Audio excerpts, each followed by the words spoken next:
जय हिंद। आप सभी का हमारे YouTube चैनल पर बहुत बहुत स्वागत है। आज की क्लास में हम तत्पुरुष समास पढ़ेंगे, लेकिन समास पढ़ने से पहले हम आपसे एक आग्रह करना चाहते हैं। अगर आप हमारे चैनल पर नए हैं तो आप हमारे चैनल को सब्सक्राइब कीजिए, और अगर आपको हमारा वीडियो पसंद आता है तो लाइक कीजिए, शेयर कीजिए और कमेंट भी कीजिए, क्योंकि आपका कमेंट ही हमारा मोटिवेशन होता है।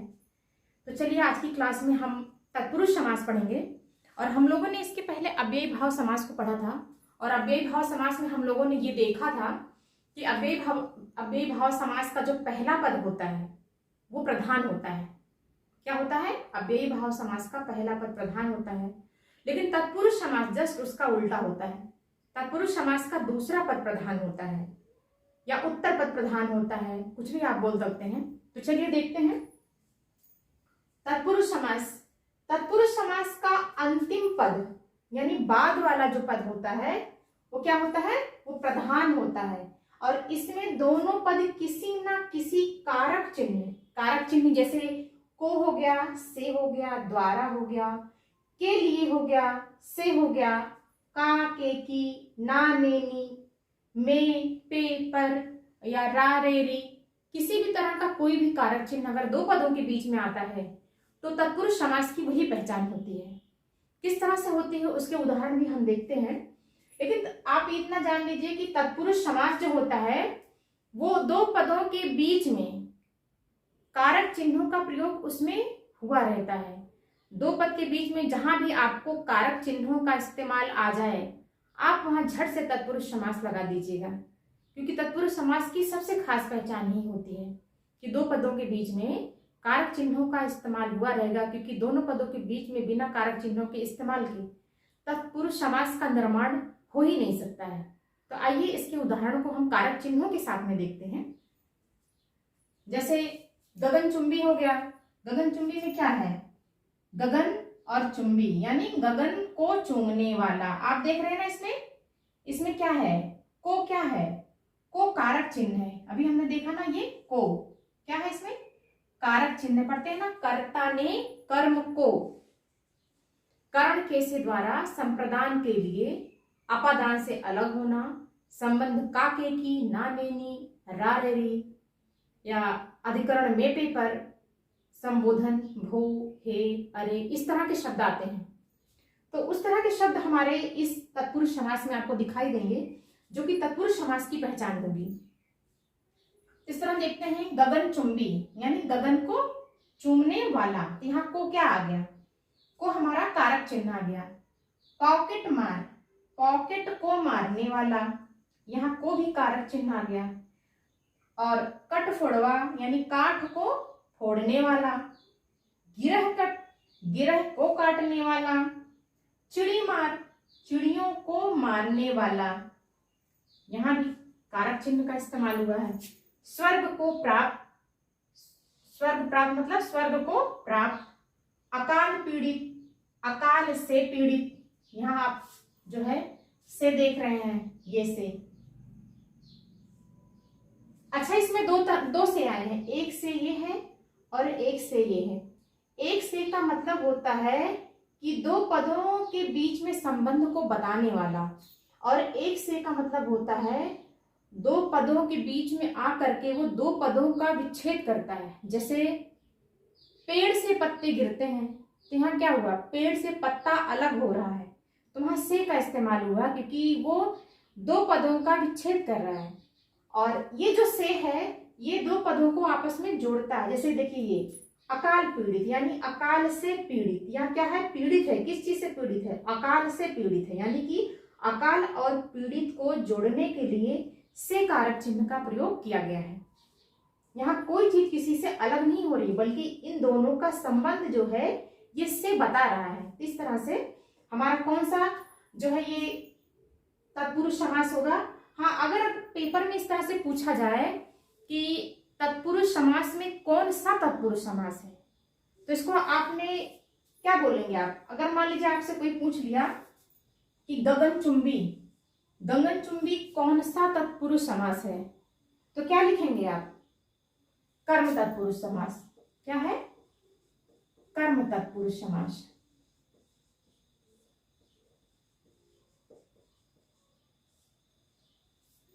अगर अकाल तत्पुरुष अकाल पीड़ित पूछ लिया तो क्या बोलेंगे? इसमें कौन सा समास है? कौन सा तत्पुरुष समास है? करण तत्पुरुष समास है। यानी कि अगर आप एग्जामिनर ये ना पूछे कि कौन तत्पुरुष समास है कि अव्ययीभाव समास है या द्विगु समास है कि द्वंद्व समास है, अगर ये पूछ लिया कि कौन सा तत्पुरुष समास है, तो फिर आप उसमें क्या लगाओगे? करण तत्पुरुष समास। चलिए आगे देखते हैं। तुलसीकृत, और यहां तक हमारा जो है ये यहां तक आपको यहां से लेके पूरा ये कर्म तत्पुरुष समास है। इसके बाद आपको करण तत्पुरुष समास दिखाई देगा। तुलसीकृत, तुलसी द्वारा कृत, या तुलसी की कृत आप नहीं बोल सकते, तुलसी द्वारा कृत बोल सकते हैं। शोकाकुल, ये हो गया हमारा कारक चिन्ह। शोकाकुल यानी शोक से आकुल, शोकग्रस्त, शोक से ग्रस्त। इस तरह से देखिए हमारे तत्पुरुष समास में हर जगह आपको कारक चिन्हों का इस्तेमाल दिख रहा है, जो कि तत्पुरुष समास की ही पहचान है। चलिए आगे और भी उदाहरण हम देखते हैं जो बहुत ही महत्वपूर्ण है। तत्पुरुष का कर्ण तत्पुरुष चल रहा है, और कर्ण तत्पुरुष की क्या पहचान होती है? अगर आपको से मिल जाए या द्वारा मिल जाए, तो इस तरह से अगर से और द्वारा मिलता है तो क्या हो जाएगा? कर्ण तत्पुरुष हो जाएगा। जैसे रोग पीड़ित तो क्या आ गया? रोग से पीड़ित, रोगग्रस्त, रोग से ग्रस्त। और यहाँ पर कर्ण तत्पुरुष में हमने बताया था कि ये जो ये से है वो दो पदों के बीच के संबंध को बताता है। कर्ण तत्पुरुष जो होता है वो दो पदों के बीच के संबंध को बताता है, और जो अपादान तत्पुरुष होता है वो दो पदों का विच्छेद करता है। वहां भी से का इस्तेमाल होता है, पर वो दो पदों को विच्छेद करता है। अगर यहाँ से आता है तो वो क्या करता है? वो दो पदों को जोड़ता है। इस तरह से रोगग्रस्त, रोग से ग्रस्त, रोग संतप्त, रोग से संतप्त। आप देख रहे हैं क्या कर रहा है? दो पदों को जोड़ रहा है। पद दलित, पद से दलित, मेघाच्छन्न, मेघ से आच्छन्न, श्रमजीवी, श्रम से जीने वाला, कामचोर, काम से चोर, मदान्ध, मद से आंध, देह चोर, देह से चोर। अब हम देखें संप्रदान तत्पुरुष। संप्रदान तत्पुरुष है, संप्रदान तत्पुरुष की पहचान है क्या है? इसमें अगर आ जाए के लिए, तो के लिए अगर जब दो पदों के बीच में के लिए आता है तो क्या हो जाता है? वो संप्रदान तत्पुरुष हो जाता है। तो क्या है? शिवार्पण। तो शिवार्पण को अगर हम विग्रह करेंगे तो क्या हो जाएगा? शिव के लिए अर्पण। तो यहाँ के लिए आ गया तो क्या हो गया? ये संप्रदान तत्पुरुष हो गया। रसोई घर, तो रसोई के लिए घर, यहाँ भी संप्रदान तत्पुरुष है। लोक हितकारी, तो लोक के लिए हितकारी।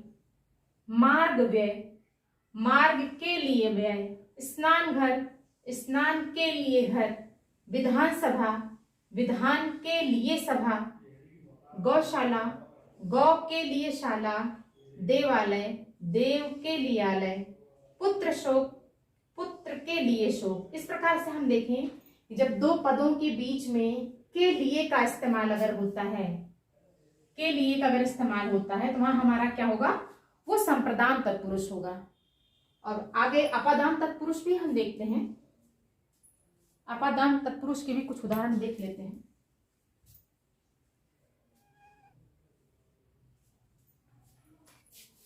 हमने संप्रदान तत्पुरुष देख लिया, अब अपादान तत्पुरुष देखते हैं। अपादान तत्पुरुष क्या है? से का मतलब क्या होता है? इसमें अलग होना। अपादान तत्पुरुष की पहचान होती है जब किसी शब्द में से शब्द आए और उस से शब्द का मतलब हो कि कोई वस्तु किसी चीज से अलग हो रही है, तो वहां पे क्या होगा? अपादान तत्पुरुष होगा। कैसे? देखिए, पद भ्रष्ट, यहां से आ गया तो पद भ्रष्ट का मतलब क्या है? पद से भ्रष्ट, यानी कि पद से भ्रष्ट हो रहे हैं, मतलब उनका जो पद है, इसमें जो पद है, पद से जो है कोई भ्रष्ट हो रहा है। स्थान भ्रष्ट, स्थान से भ्रष्ट। और ऋण मुक्त, ऋण से मुक्त, यहाँ ऋण से भी मुक्ति मिल रही है। यहाँ स्थान से भ्रष्ट हो रहे हैं, यहाँ पद से भ्रष्ट हो रहे हैं, मतलब एक चीज दूसरे चीज से अलग हो रही है। ईश्वर विमुख, ईश्वर से विमुख, यहाँ ईश्वर से अलग हो रहे हैं। पद च्युत, पद से च्युत, पद से अलग हो रहे हैं। धर्म च्युत, धर्म से च्युत, यहाँ भी धर्म से अलगाव हो रहा है। मरणोत्तर, मरण से उत्तर। प्रेम रिक्त, प्रेम से रिक्त। धनहीन, धन से हीन। व्यय मुक्त, व्यय से मुक्त। इस प्रकार से हम लोगों ने देखा अपादान तत्पुरुष का मतलब होता है कि जब कोई चीज किसी चीज से अलग होती है तो वहां पे क्या होता है, अपादान तत्पुरुष होता है। अब हम संबंध तत्पुरुष देखते हैं। ये जितने उदाहरण आपको दिए गए हैं ये संबंध तत्पुरुष के उदाहरण हैं। और संबंध तत्पुरुष उदाहरण की क्या पहचान है, संबंध में काके की, नानेनी, रारेरी, अगर इस तरह के शब्द आते हैं तो वो संबंध तत्पुरुष कहलाते हैं। तो जैसे अन्नदान, तो अन्न का दान, यहाँ क्या आ गया, का जो है ये संबंध तत्पुरुष की पहचान है। देवालय, देव का आलय। त्रिपुरारी, त्रिपुर की आरी। राजभवन, राजा का भवन। प्रेमोपासक, प्रेम का उपासक। देशभक्ति, देश की भक्ति। चरित्र चित्रण, चरित्र का चित्रण। राजगृह, राजा का गृह। आम रस, आम का रस। रामायण, राम का आयन। इस प्रकार से हम देखें कि ये संबंध तत्पुरुष है, मतलब एक चीज दूसरे, एक पद जो है दूसरे पद का क्या बता रहा है, संबंध बता रहा है। अन्न दान मतलब अन्न का दान। देवालय, तो देव का आलय, मतलब देव और आलय एक दूसरे से जुड़े हैं। अन्न और दान भी एक दूसरे से जुड़े हैं। त्रिपुर आरी, त्रिपुर की आरी, ये भी एक दूसरे से जुड़ी हुई है। राजभवन, राजा का भवन, राजा और भवन भी एक दूसरे से जुड़े हुए हैं। प्रेमोपासक, प्रेम का उपासक, प्रेम और उपासक भी एक दूसरे से जुड़ा हुआ है। यानी कि सब मिला के ये हम बोल सकते हैं कि जब जहां दो चीजों का संबंध आपस में दिखाई दे तो वो संबंध तत्पुरुष के अंतर्गत आएगा। तो ये क्या है पूरा उदाहरण, संबंध तत्पुरुष। संबंध तत्पुरुष। संबंध तत्पुरुष के और भी उदाहरण हम देख लेते हैं जो कि बहुत ही महत्वपूर्ण है। आप इसी का ध्यान दीजिएगा कि इधर यहां से अगर हम लिखेंगे तो यहां से ये पूरा जो है ये अपादान तत्पुरुष का उदाहरण है। बाकी जो इधर है पूरा ये संबंध तत्पुरुष का उदाहरण है। आगे देख लेते हैं संबंध तत्पुरुष के और भी जो इंपॉर्टेंट उदाहरण है उनको भी थोड़ा सा देख लेते हैं हम लोग।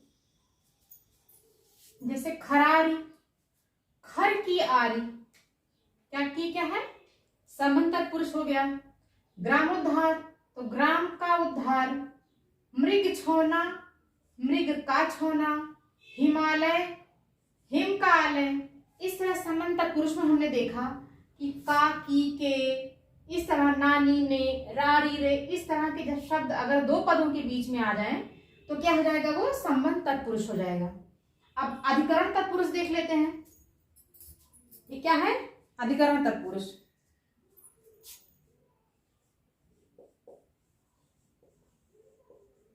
अधिकरण तत्पुरुष।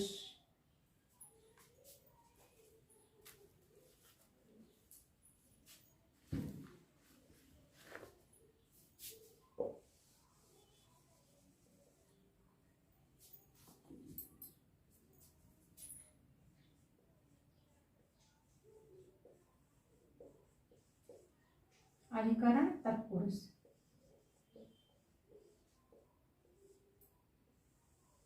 ये सभी अधिकरण तत्पुरुष के उदाहरण हैं। अधिकरण तत्पुरुष में क्या होता है, इसके जो कारक चिन्ह की जो पहचान हो क्या है, में, पे, पर, इस तरह के अगर चिन्ह बीच में आते हैं तो क्या हो जाएंगे, अधिकरण तत्पुरुष हो जाएंगे। जैसे पुरुषोत्तम हो गया तो पुरुषों में उत्तम। ग्रामवास, ग्राम में वास। नरोत्तम, नरों में उत्तम। शास्त्र प्रवीण, तो शास्त्र में प्रवीण। सर्वोत्तम, तो सर्व में उत्तम। नराधम, नरों में अधम। क्षत्रियाधम, तो क्षत्रियों में अधम। मुनि श्रेष्ठ, मुनियों में श्रेष्ठ। कवि श्रेष्ठ, कवियों में श्रेष्ठ। शरणागत, शरण में आगत। गृह प्रवेश, गृह में प्रवेश। आनंद मग्न, आनंद में मग्न, शरणागत, शरण में आगत। इस तरह से हमने दो पदों के बीच में देखा, अधिकरण तत्पुरुष में दो पदों के बीच में हमने क्या देखा, में का इस्तेमाल हुआ है। यानी जो में है वो क्या कर रहा है, दो पदों को आपस में जोड़ रहा है। तो अगर दो पदों को में, पे, पर, इस तरह के शब्द दो पदों के बीच में अगर आपको दिखाई देते हैं तो वो अधिकरण तत्पुरुष होगा। इस तरह से हमारे हिंदी व्याकरण का जो तत्पुरुष समास है उसके जितने भी महत्वपूर्ण उदाहरण हैं वो हमने आपको बता दिया। और आपको हमारा वीडियो कैसा लगा आप कमेंट बॉक्स में जरूर बताइएगा। और अगर आप हमारे चैनल पर नए हैं तो आप हमारे चैनल को सब्सक्राइब कीजिएगा और वीडियो को लाइक कीजिएगा, कमेंटिंग भी कीजिएगा और शेयर भी कीजिएगा। धन्यवाद।